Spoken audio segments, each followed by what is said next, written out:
If you no longer want to do business with Israeli businesses, they're cutting off your FEMA disaster aid. Do you understand how insane that is for an American president and his administration to tell Americans, the American government, the American agencies, that if you stop doing business with Israel and their businesses, we will cut off your disaster relief? This is insane. Oh my God.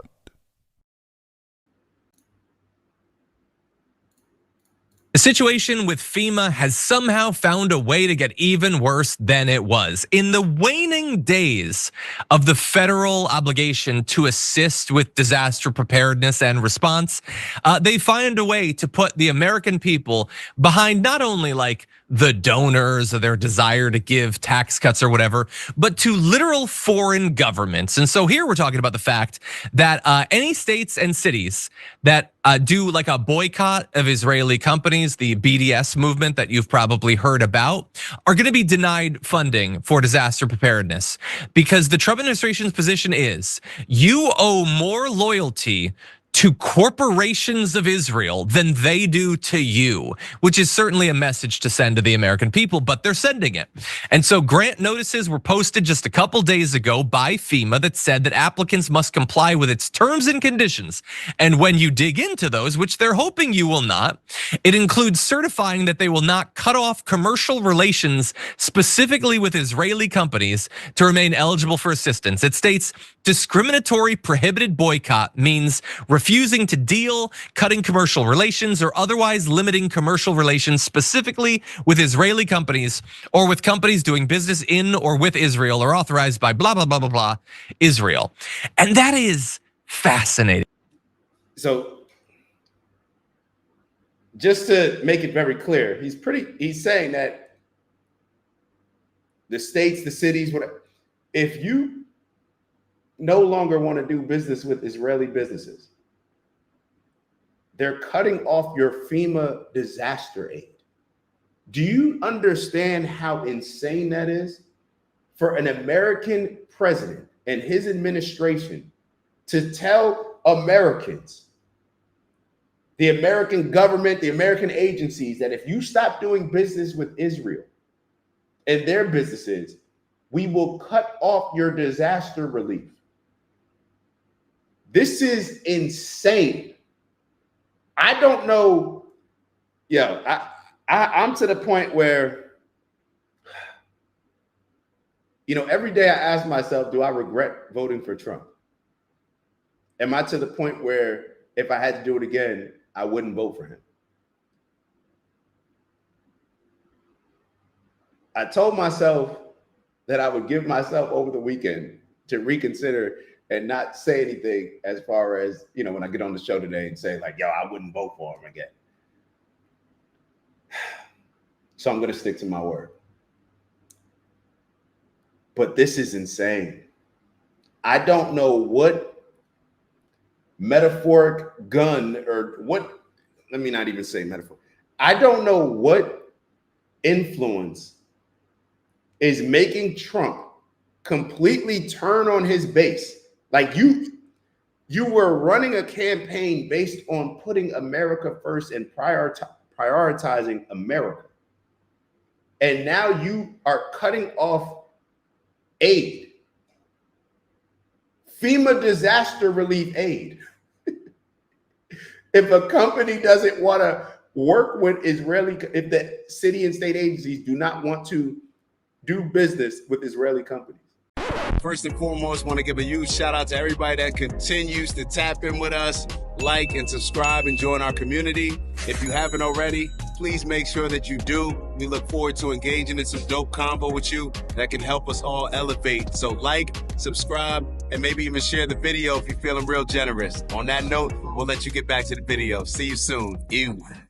This is insane. And they actually knew it was insane because they tried to change it on the low. They did change this. I think it was a day later, they may mention it, a day later they removed, and any mention of Israel in this. But the fact that they tried to get this across, like, I don't know who is consulting Donald Trump. I do not know what is going on right now. But when it comes to any involvement on a topic with Israel, he completely just seems to like, it's so irrational to the things that he's doing. He's doing the opposite of things that he campaigned on. He's getting frustrated, he's cursing, he's saying they don't know what the F they're doing, but then he's continuously supporting them. He's saying, oh yeah, there's a starvation camp, they're starving the Palestinian kids and we need to get involved. But then you continue to put the battery in Netanyahu. I don't know what's going on. I don't know what's going on. Let's continue. Right? Like you were probably assuming, oh, what they must have done is they've got some tricky wording where it turns out that they just mean Israel or whatever. Or maybe like they secretly want to stop you from boycotting Israel. So what they did is states can't boycott any country. Nope. It literally just says Israel. You can boycott Norway, you can boycott Madagascar, Vietnam can go F itself as far as your state is concerned, but not Israel. That one country you do not get to choose. And by the way, this is FEMA under Donald Trump. He's a Republican. What do Republicans believe in? Oh, states' rights. Oh, they love them some states' rights and free speech. You can't compel people's economic activity. Unless it's about an Israeli corporation, then screw you and your state's rights. Your state doesn't get to choose who they do business with, and you don't get to choose what corporations you do business with either. You have to provide money to Israel, or else come earthquakes, come floods, hurricanes, twisters, whatever, you might be screwed, okay? And we're not gonna help you. We're not gonna help you get prepared for it, and we're probably not gonna help you in the aftermath either. Because and this is not implication. This isn't me connecting the dots on a blackboard or whatever. There's no Pepe Sylvia here. They are literally putting Israel's commercial interests ahead of the interests of American states and cities. And many of these states and cities are likely to be blue, but not all of them. And even the ones that are almost certainly filled with 20 to 45% Republicans who are now SOL. Okay, as far as the Republicans in the federal government believe, like if you're like a good conservative living in Austin, if you're literally Alex Jones, you're screwed, buddy. If they decide to participate in BDS, that's what they're doing. And the thing is, like, I'm freaking out about this. A lot on the right are freaking out about this because Donald Trump doesn't seem to understand that his base does not understand why American interests are so often put behind the interests of the Israeli government. And one of them, and I don't like having to talk about her ever, I don't like having to give her credit, is Candace Owens, who tweeted a whole bunch about this, saying things like, denying Americans who won't support the genocide being conducted by your friends. Trump has fully betrayed America for Netanyahu, and if you cannot see that now, you are completely blind. Best 100 million Miriam Adelson ever spent. Talking about, again, this isn't just that he's doing this on behalf of the Israeli government, he's doing this on behalf of his campaign donors. He is bought like virtually every other politician in America. Which is what we were talking about when it comes to Nelson Mandela. If you getting involved in my organization and you think I'm going to take on everything that you want me to take on, your enemies, your initiatives, your agenda, then you're confused on how this works. But because American politicians are bought and paid for it, this is what happens. This is what happens. So that's the 100 million that he's referring to.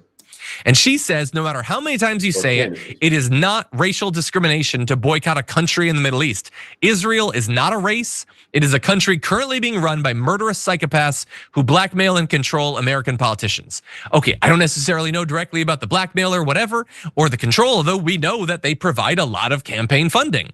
Not only from people whose interests are directly aligned with Israel, like the Adelsons, but also. And real quick, I want to go back to that graphic.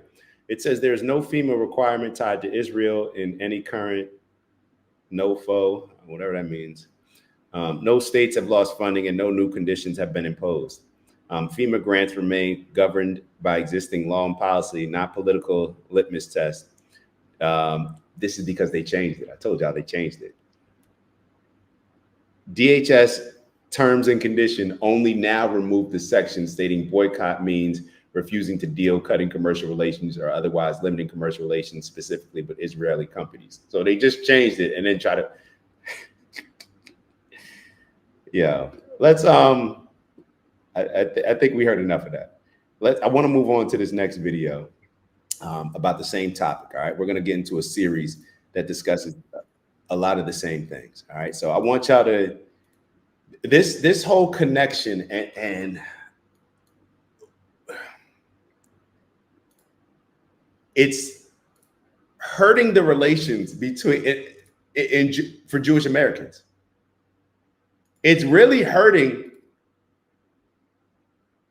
how Jewish Americans are perceived, in my opinion.